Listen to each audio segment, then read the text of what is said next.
The Chief Executive Member of Khasi Hills Autonomous District Council (Khadc) Titor Starwell Kine has urged upon the government and the newly elected MLA of Sohra to take up the matter of upgrading Sohra civil subdivision into a full-fledged district with the state government. He also suggested that the MCCL plant located in Sohra should be revived at the earliest so that it brings benefit to the local population. Meanwhile, Kine also expressed his gratitude to all the voters of Sohra constituency for supporting him in the recent elections.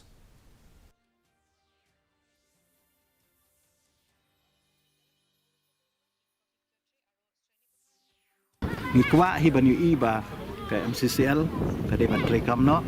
ke di ban yang biang ke di ban temi simen biang ba kan long ke jing mentoi om tang ya ka menta le ke ni ke jing perkhat ke di nang banta kalawe jong ki khun ki ti ki jongi ki ba don kam ya ke jing yo kam yo jam kam tam ha ke ni ko por ke ba ki bun ki samla ki jongi ki belanang ki la start le ki yo kam yo jam ngidang kermen ba la da ka simen ka yang da ka simen ka ya kemud nginang la pan pli kilat kunti na mentaki samla ki jungi